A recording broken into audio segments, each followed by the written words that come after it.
Me llamo Elena. O, para ser más precisos, Doña Elena. Así me llamaba todo el mundo en mi círculo, una muestra de respeto que había cultivado durante años. La gente me veía como una fortaleza, una muralla inexpugnable. Siempre perfectamente peinada, el cabello en un impecable moño bajo, la ropa de lino inmaculado, los zapatos con un tacón sensato pero elegante. Todo en mí era una declaración de control y decoro. Incluso mi perfume, una fragancia de sándalo y jazmín, era una sutil pero firme barrera. Mi yerno, Mateo, era la única excepción a esta regla tácita. Llevaba 3 años casado con mi hija Sofía, y yo lo había mantenido a una distancia prudente. Mi relación con él se limitaba a la cortesía, a una sonrisa educada en las cenas de los domingos y a breves conversaciones sobre el clima o los deportes. Él era un hombre sencillo, un poco desgarbado, con un alma tan tranquila como las aguas de la bahía de Cancún. Siempre con su camisa de algodón, pantalones de mezclilla desgastada y sandalias de piel, exudaba una naturalidad que a mí, con mi armadura de etiqueta, me resultaba ajena e intrigante a la vez. Pero Sofía se fue. Partió en un viaje de trabajo de un mes, a la Ciudad de México. Yo, por supuesto, la regañé un poco por la forma, pero en el fondo sabía que era lo mejor para ella. Necesitaba un respiro, un cambio de aires. Y su ausencia dejó a Mateo un poco apagado. Parecía un faro sin su luz principal, o quizás eso era lo que yo, en mi mente de madre, me imaginaba. Él se encerró en su rutina, y yo en la mía. Mantuve mi distancia, mi impecable vestuario, mi tranquilidad. Y entonces ocurrió. Fue un accidente estúpido y absurdo. Una noche, mientras subía las escaleras de mi edificio en el antiguo barrio de Coyoacán, un escalón roto me jugó una mala pasada. Mis pies, habituados a la firmeza del mármol, perdieron el equilibrio. Sentí un dolor agudo y penetrante en mi tobillo y mi muñeca, una punzada que me robó el aliento. La oscuridad me engulló por un segundo, y la gravedad se encargó del resto. Caí, una muñeca de porcelana que se rompe en 1000 pedazos. No sé cuánto tiempo estuve ahí, tirada en el frío suelo de baldosas. ¿1 minuto? ¿10? ¿1 hora? El tiempo se detuvo, congelado en ese instante de horror y agonía. Logré sacar mi teléfono del bolsillo con la mano que parecía estar intacta. El pánico me hizo temblar, pero una extraña claridad se abrió paso en mi mente. Marqué el número de Mateo. Sofía no podía ayudarme. No tengo marido. Mis amigas, ocupadas con sus propias vidas, no habrían podido cargarme. No me quedaba otra opción. A los pocos minutos, escuché sus pasos en la escalera. Eran pasos rápidos, decididos, que cortaban el silencio del edificio. Doña Elena, ¿está bien? Su voz, llena de una ansiedad controlada, era un bálsamo. Apareció en lo alto de la escalera y, con la agilidad de un muchacho, bajó los escalones de 2 en 2. Yo estaba acurrucada, intentando contener un gemido de dolor. La vergüenza me invadió al ver mi pose, mi atuendo de lino ahora arrugado y manchado. Cuidado, doña Elena, ¿dónde le duele? Apóyese en mí. No tuve más remedio. Por primera vez en mucho tiempo, fui completamente vulnerable. No tenía mi vestuario perfecto, mi peinado intachable, mi fachada de señora respetable. No era nadie más que una mujer herida en el suelo. Sentí su brazo firme rodear mi espalda y su mano bajo mis piernas. Me levantó con una delicadeza inesperada, como si yo fuera un jarrón de cristal frágil. Y en ese momento, todo cambió. Lo primero que sentí fue incomodidad. La incomodidad de la cercanía, de tener que apoyarme en él, en sus manos fuertes, en su cuerpo. Mi cuerpo, que había sido mío y solo mío, ahora estaba pegado al suyo.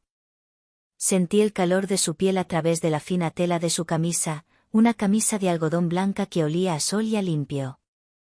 Mi mejilla rozaba su hombro y pude ver de cerca los detalles de su camisa. Tenía los botones de la parte superior desabrochados, lo que dejaba ver un poco de su pecho, y la tela era tan fina que se transparentaban los músculos de sus brazos. Su aroma, un olor terroso y masculino, me embriagó. Era el olor a su piel, a su champú y a algo más, algo que me recordaba a la tierra mojada después de una lluvia de verano en el campo.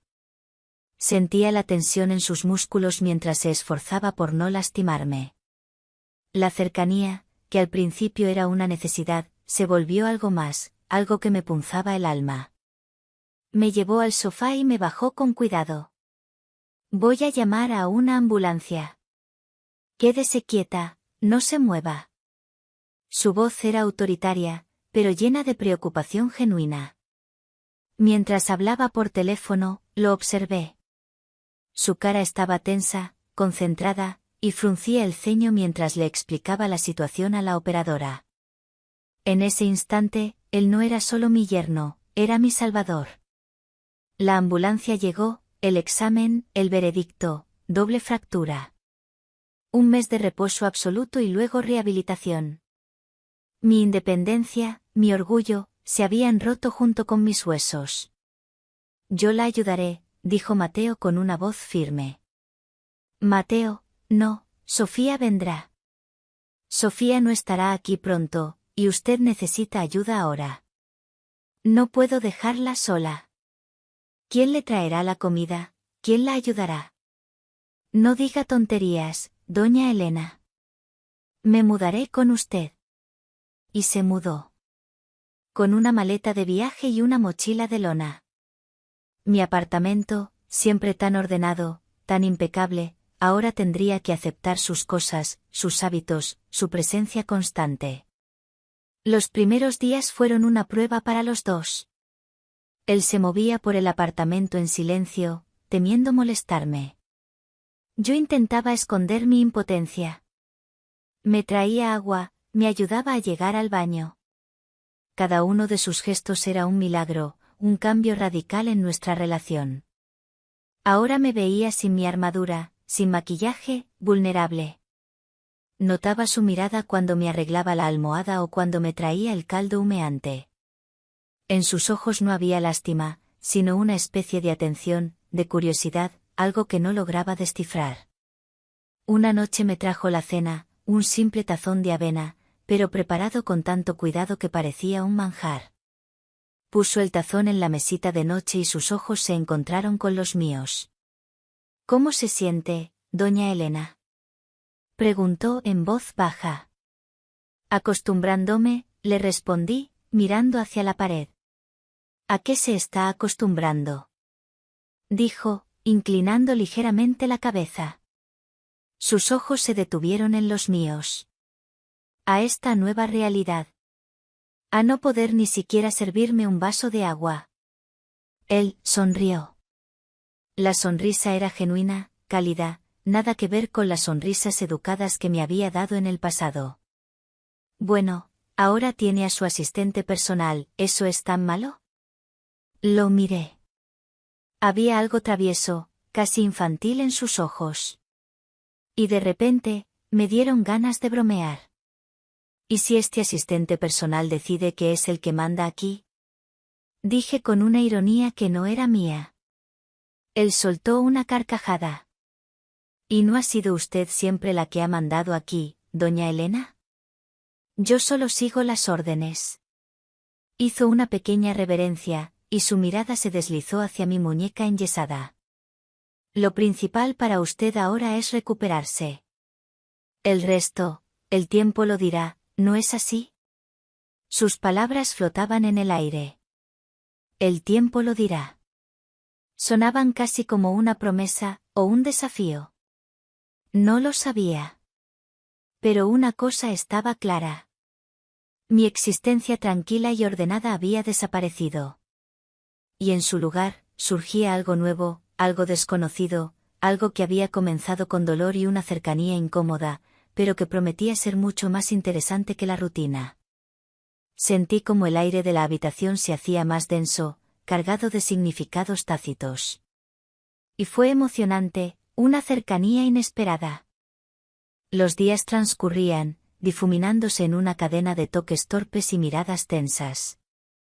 La rutina se estableció de inmediato, una coreografía extraña y forzada entre dos personas que no estaban acostumbradas a tanta cercanía. Mateo se movía por mi apartamento con la precisión de un autómata. Salía a comprar víveres, regresaba con bolsas llenas de pan recién horneado y leche fresca. Mi apartamento, siempre tan silencioso, ahora estaba lleno de los sonidos de la vida, el tintineo de las ollas en la cocina, el siseo de la carne que se freía, el corte experto de los vegetales. Esos aromas de comida casera, que antes eran una rareza en mi hogar, ahora llenaban cada rincón, creando una sensación de calidez y de hogar, de la cual me había olvidado. Él me traía las medicinas a la hora exacta, como una enfermera meticulosa. Periódicos, revistas, todo lo que pudiera distraerme de mi obligada inacción, aparecía en la mesita de noche, cuidadosamente colocado. Pero la recuperación era lenta.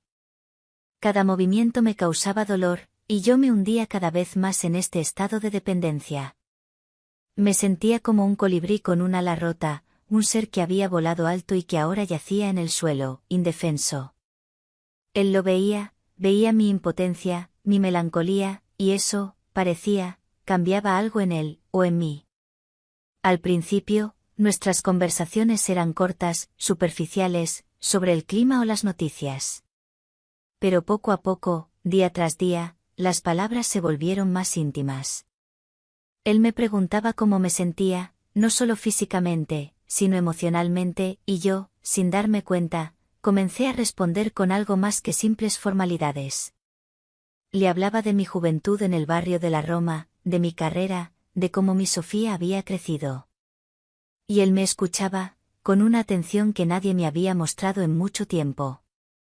Sus ojos, tan tranquilos y profundos, estaban fijos en mi rostro mientras yo hablaba, y esa atención me resultaba inusualmente agradable. Una tarde, mientras Mateo limpiaba la sala, sí, también se había encargado de eso para mi total asombro, su mirada se posó en una vieja fotografía sobre la chimenea. Era una foto de juventud. Yo, con un peinado que se usaba en esa época, llevaba un vestido de verano de lino blanco y tacones de piel, muy de mi estilo. A mi lado, estaba él, mi Andrés, mi marido. Su sonrisa era tan abierta, tan viva. Recuerdo ese día soleado en nuestra casa de campo.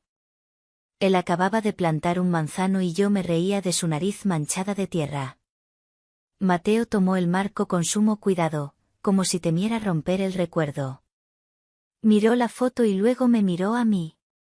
¿Es su esposo?, preguntó, y en su voz había algo que no había notado antes, no una curiosidad trivial, sino un interés genuino. Asentí lentamente. Una sonrisa, tierna y, a mi parecer, triste, apareció en mis labios. Sí, Andrés. Mi Andrés, mi voz casi se volvió un susurro. Él puso la foto en su lugar, pero no se alejó. Se quedó de pie junto a la chimenea, mirándome. Usted lo mira en esa foto de una manera tan especial, doña Elena. Como si él fuera todo su mundo. Suspiré. Era la verdad. Él era mi mundo. Así era, Mateo. Así era. Y de repente sentí que podía contárselo todo, o casi todo. Nos conocimos cuando éramos muy jóvenes, estudiantes.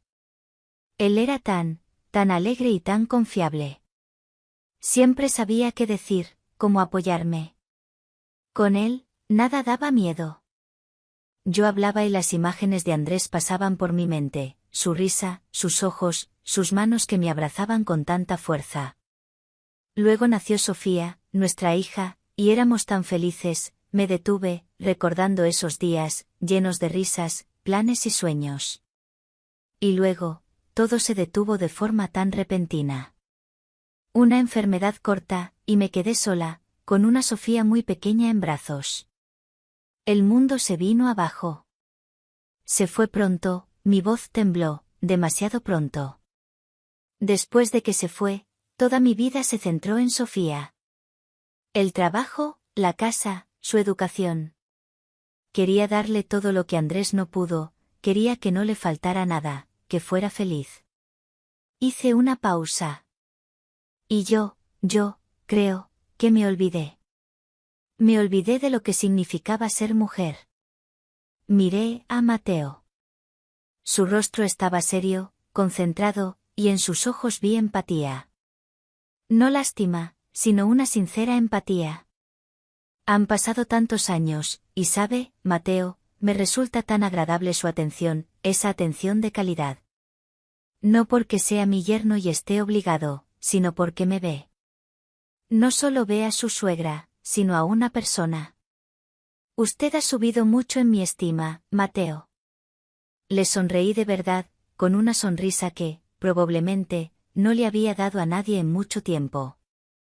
Él asintió ligeramente. No hubo palabras, solo una mirada. Pero en esa mirada había tanto. Me miraba no como una mujer derrotada, no como una suegra anciana, sino como una mujer con una historia, con una vida, con pérdidas y con fuerza.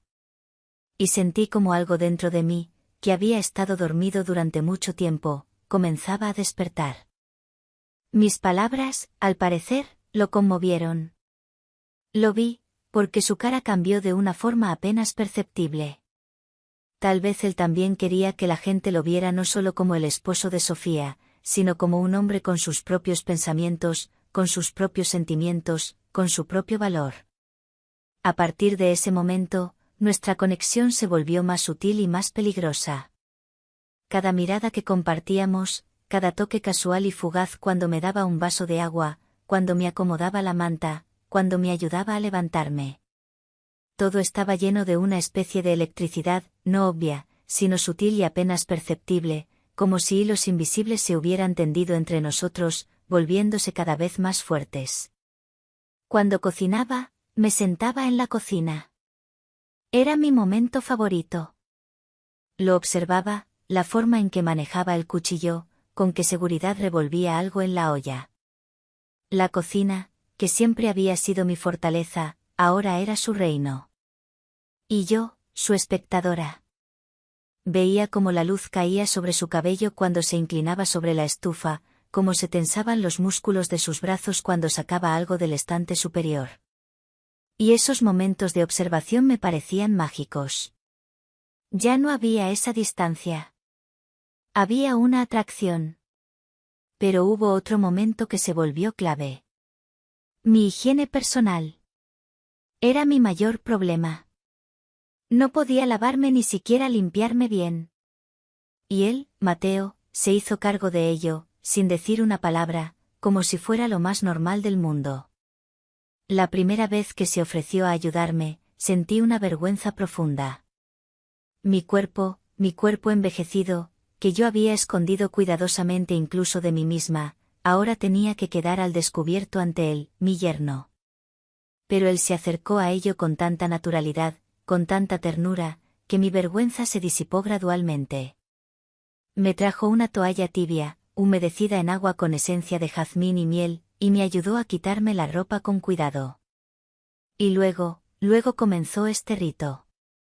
Sus manos, tan fuertes y a la vez tan suaves, se movían con delicadeza sobre mi piel, en mi espalda, en mis brazos, en mis piernas.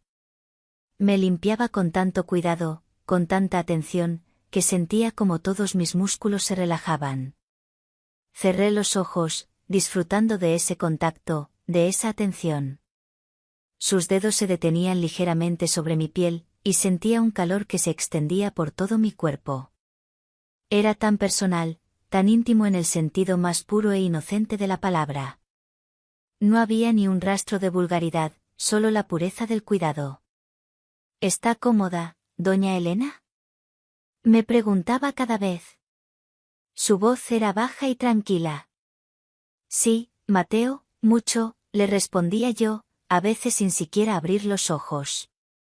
Sus toques eran seguros, pero delicados. Él veía mi cuerpo, cada arruga, cada imperfección, y en sus ojos no había juicio, solo comprensión y respeto. Me sentía desnuda ante él, pero no en el sentido físico. Mi alma, mis sentimientos, estaban expuestos, y eso era emocionante.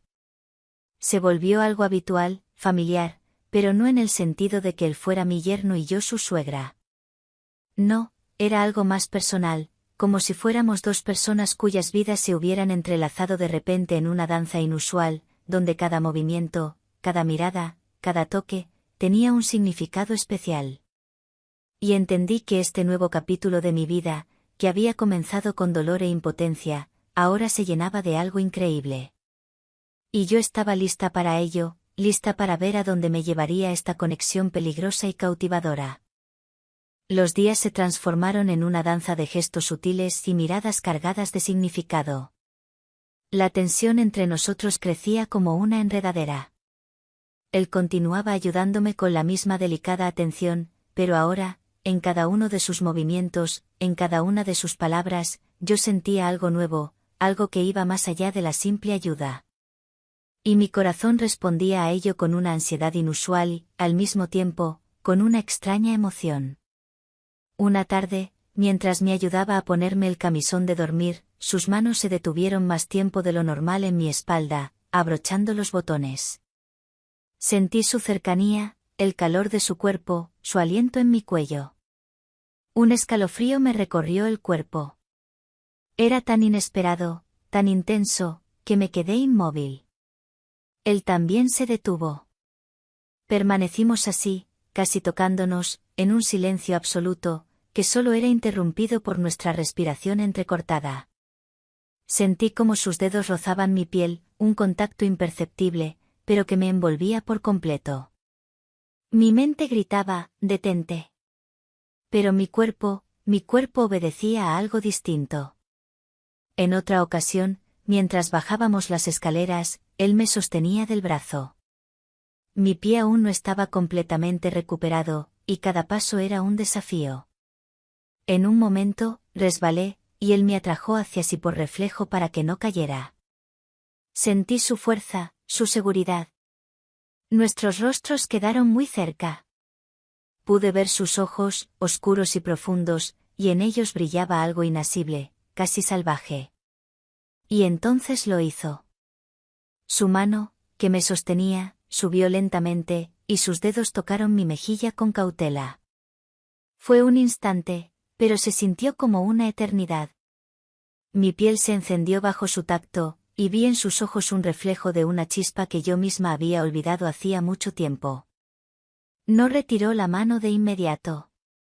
Sus dedos acariciaron mi mejilla con ternura, como si estuvieran estudiando, explorando. Luego, su mano se movió un poco más. Sus dedos rozaron mi cuello, luego descendieron un poco más, hacia mis clavículas. Mi cuerpo reaccionó a esos toques suaves y cuidadosos. Era extraño, pero también cautivador. Luego, bajó la mano lentamente por mi brazo, deteniéndose en mi muñeca. Sentí como un ejército de hormigas corría por mi piel. Me estaba acariciando. Ha sido tan agradable y tan cálido, Mateo, mi voz era apenas un susurro. No, espera. Retrocedí un paso, alejándome de él. Sentí miedo. Miedo de esta repentina cercanía, de estos sentimientos prohibidos que me atravesaban. Miedo de permitir que esto sucediera. Miedo de que mi cuerpo, al parecer, respondiera a su toque. Su mano descendió lentamente. En sus ojos brilló algo parecido al dolor, a la decepción. Pero no dijo nada, solo asintió. Ambos intentamos mantener la distancia y regresar a nuestra relación habitual de suegra y yerno, pero era imposible. Ese hilo invisible que se había tendido entre nosotros, ahora estaba tan tenso que parecía que se rompería en cualquier momento.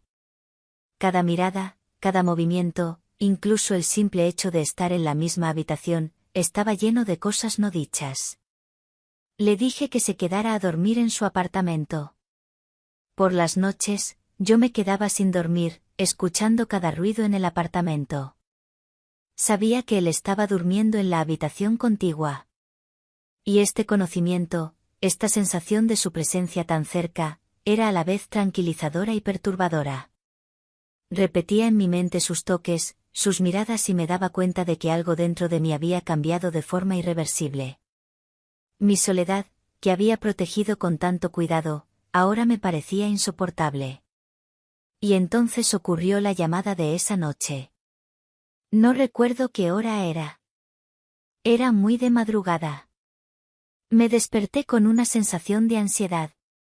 Tal vez había tenido una pesadilla, o tal vez simplemente la agitación no me dejaba tranquila. De repente, sentí una necesidad abrumadora de su presencia, de su seguridad, de su calidez. Marquémosle. Mis dedos temblaban. Mateo, mi voz era ronca, apenas audible. Doña Elena, ¿qué pasó?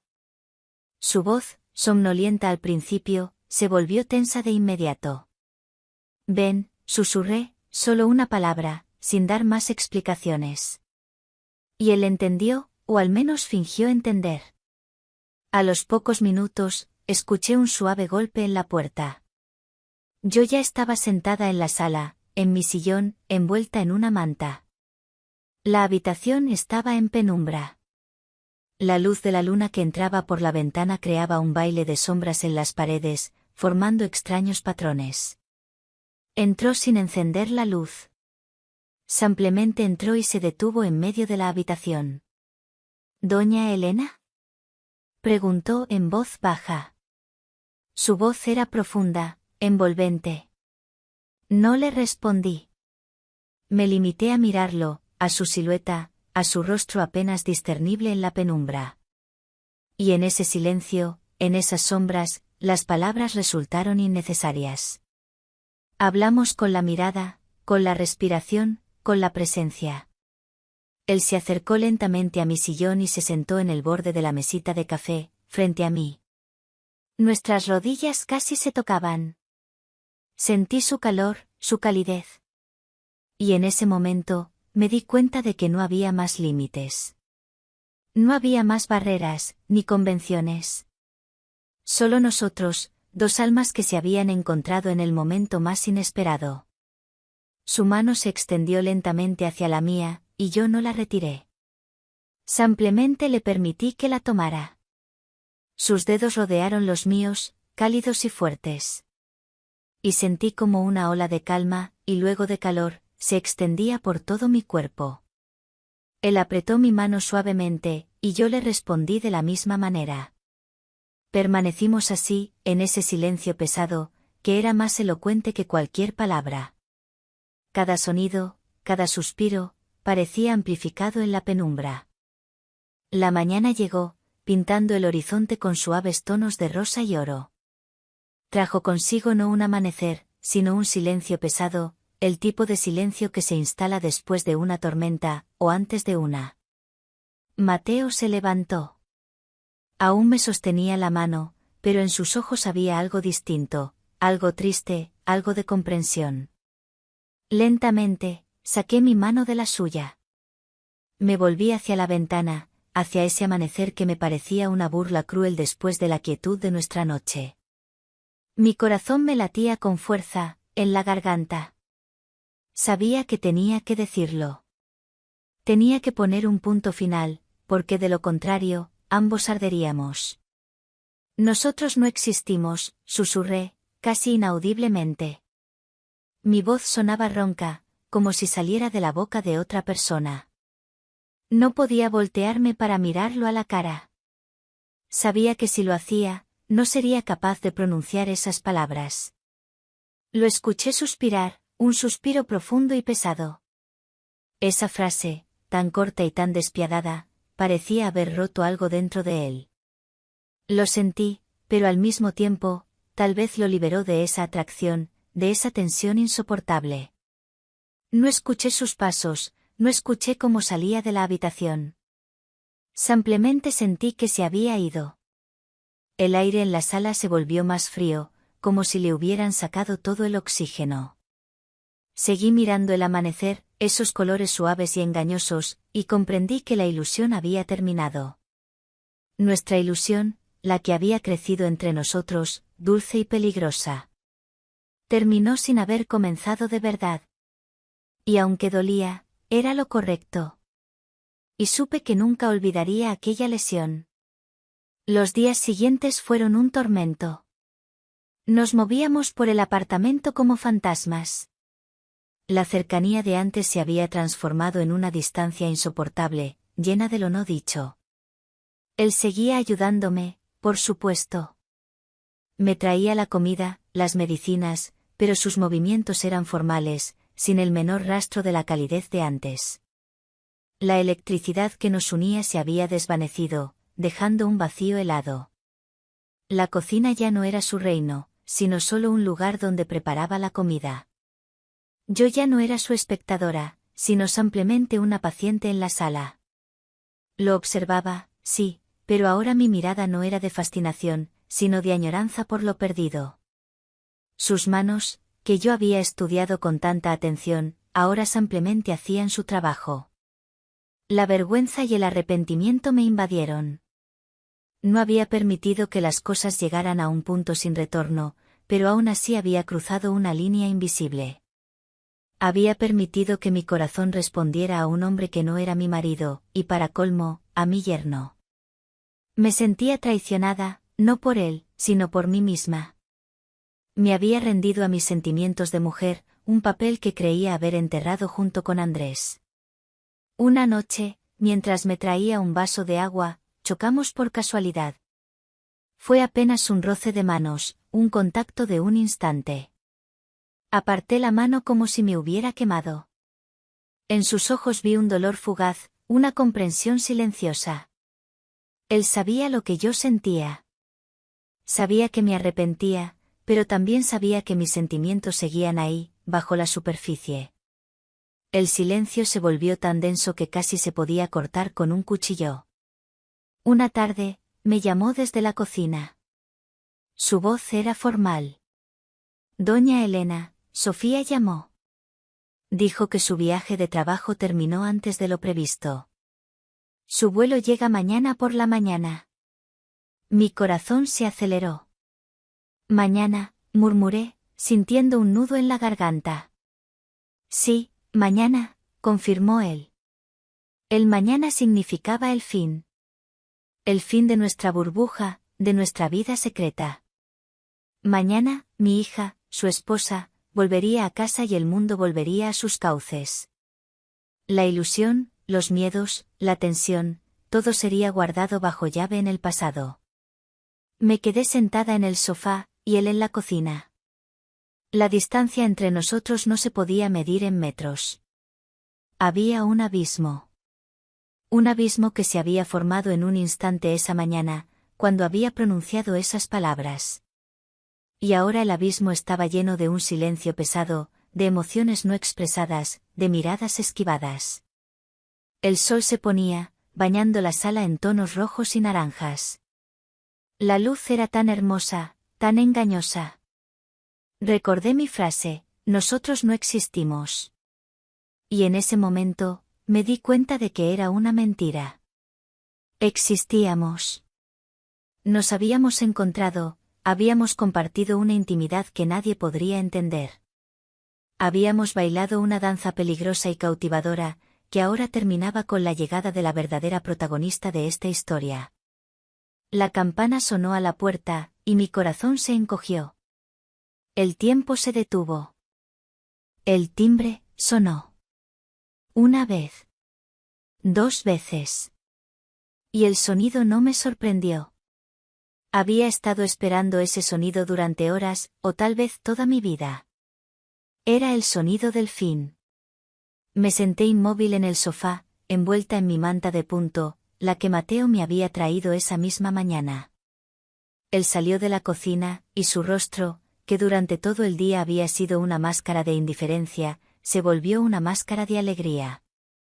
Una alegría forzada, falsa, que a mí, que lo había visto en sus momentos más vulnerables, me resultaba tan obvia como un faro en la noche.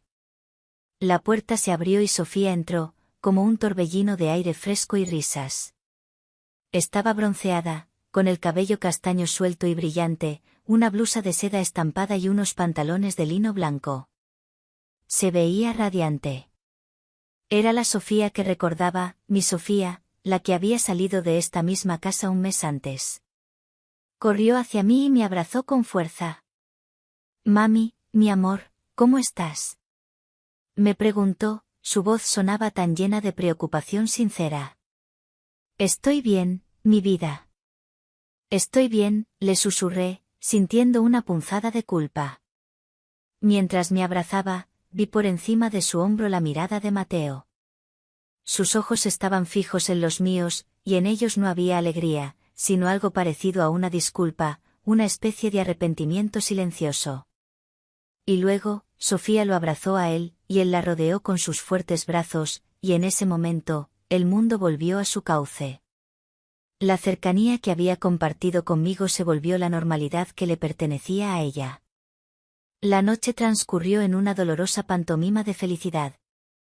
Sofía no dejaba de hablar de su viaje, las reuniones, los nuevos proyectos, los restaurantes.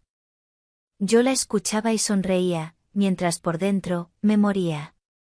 Mateo se sentó frente a mí, y de vez en cuando nuestras miradas se encontraban por un instante. Esos segundos eran una tortura, una mezcla de añoranza y de dolor. Él ya no era mi salvador, mi cuidador. Era su marido. Sofía, que siempre había sido muy perceptiva, se dio cuenta de algo. Al principio, fueron pequeños detalles. La noté fruncir el ceño cuando Mateo me trajo una taza de té, con esa costumbre que había adquirido de añadirle una cucharadita de miel. ¿Desde cuándo le pones miel al té de mamá, Mateo? Le preguntó, su voz sonaba casual, pero había un tono de extrañeza. Me dijo que le gustaba, respondió él, encogiéndose de hombros. Vaya, no sabía, Sofía me miró, a mí siempre me has dicho que te gusta el té sin nada. Yo sonreí, sintiendo como el sudor frío me bajaba por la espalda. A veces, uno cambia de gustos, mi amor.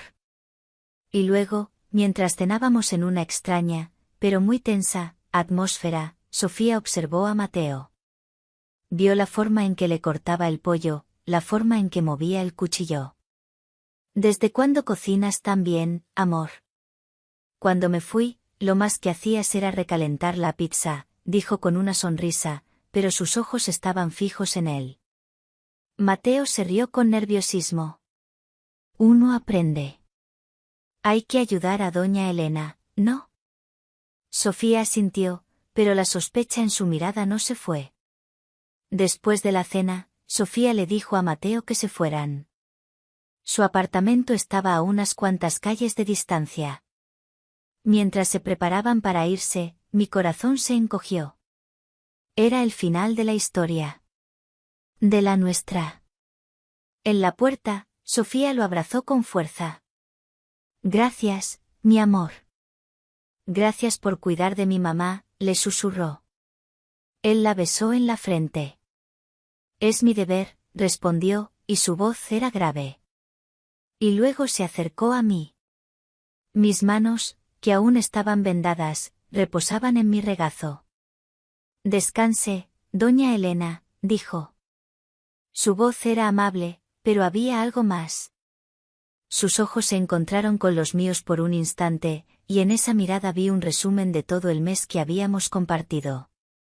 El dolor, la vergüenza, la risa, el miedo, la ternura, y la pasión. Vi un deseo que no se atrevía a decir, un sentimiento que lo quemaba por dentro. Y luego, sentí su mano en mi hombro, apenas un roce, un gesto tan sutil que Sofía, que ya estaba en la puerta, ni lo notó. Pero para mí, ese toque fue un adiós. Un adiós a algo que había comenzado y terminado en la misma noche. Un adiós a una versión de mí misma que ni siquiera sabía que existía. Su mano se retiró, y él se fue. Me quedé sentada en mi sillón, en un silencio que se me hacía ensordecedor. El aroma de su perfume, terroso y masculino, aún flotaba en el aire. Miré mi mano enyesada, mi cuerpo que sanaba. Las heridas físicas sanaban, pero las del alma, no estaba tan segura. ¿Cómo podría volver a la normalidad? ¿Cómo podría mirarlo a la cara en las reuniones familiares sabiendo lo que habíamos compartido? Sofía me había preguntado por qué había cambiado de gustos. A veces, uno cambia, le dije. Pero la verdad era que no había cambiado. Solo había recordado. Recordado lo que significaba ser mujer. Recordado el calor de un cuerpo masculino, la atención de un hombre, la conexión que te hace sentir viva. Y lo había recordado con el hombre equivocado. El timbre sonó de nuevo, pero ahora solo era una risa. Sofía había olvidado su celular. ¿Y ahora qué?